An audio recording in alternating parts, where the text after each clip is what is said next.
कक्षा 12 के बच्चे कक्षा 11 में सभी स्वर संधि पढ़ चुके हैं। अब हम आपको व्यंजन संधि पढ़ाएंगे। व्यंजन संधि किसे कहते हैं? जब व्यंजन का व्यंजन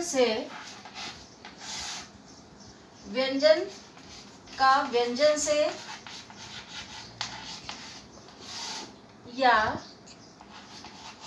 व्यंजन का स्वर से मेल होता है तो वहां पर व्यंजन संधि कही जाती है। सबसे पहले व्यंजन संधि में हम आपको इष्टुत्व संधि पढ़ाएंगे। इष्टुत्व संधि का सूत्र है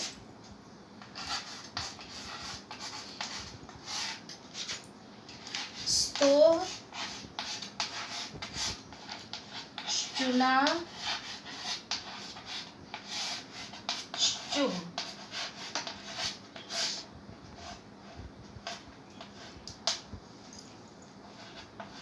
आपने माहेश्वर सूत्र में पढ़ा था किस तरह से हम प्रत्याहार बनाते हैं।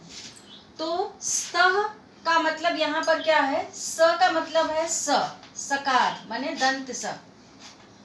ये दंत स है क्योंकि उसका उच्चारण स्थान दंत है। और त का मतलब है तवर्ग। तवर्ग का मतलब है त थ द ध न। और श का मतलब है तालव्य श क्योंकि इसको हम इस उच्चारण तालु से करते हैं इसलिए तालव्य श कहा जाता है। और चू का मतलब है यहाँ पर चवर्ग का मतलब च छ ज झ य। और फिर यहाँ पर श का मतलब शकार माने तालव्य श और चू का मतलब है चवर्ग माने च छ ज झ य।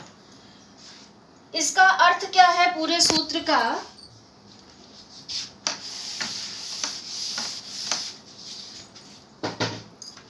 कि यदि स और त थ द ध न तवर्ग के बाद यदि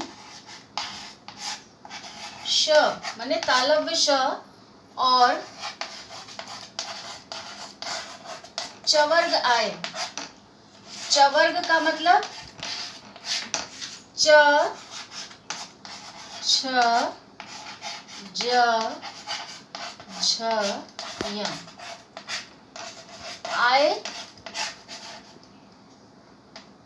आवे तो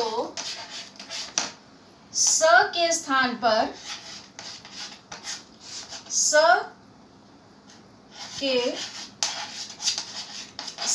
पर तालव्य श हो जाता है और तवर्ग की जगह पर तवर्ग के स्थान पर चवर्ग हो जाता है। चवर्ग आदेश क्रम से हो जाता है। क्रम से हो जाता है। अब क्रम से आदेश का क्या मतलब है कि यदि स के बाद या तवर्ग के बाद श और चवर्ग आता है तो स की जगह पर श और तवर्ग की जगह पर चवर्ग। तो तवर्ग की जगह पे चवर्ग कैसे आदेश होगा?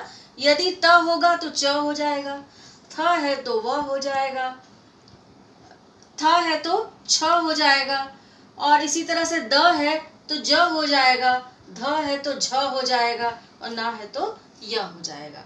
क्रम से कहने का तात्पर्य यही है। अब उदाहरण के माध्यम से आप इसको समझ सकते हैं।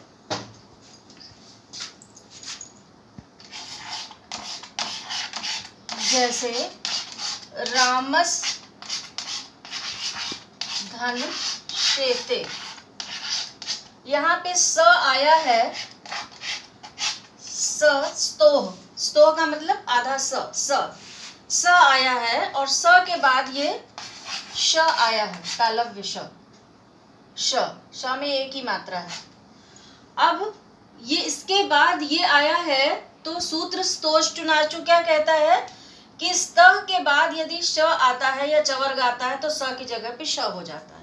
तो स की जगह पर भी श हो गया। श कैसा होगा? आधा। अब ये इसकी जगह पे आधा श हो गया, तो कैसे लिखेंगे इसको? रामश्येते, इस तरह से लिखेंगे,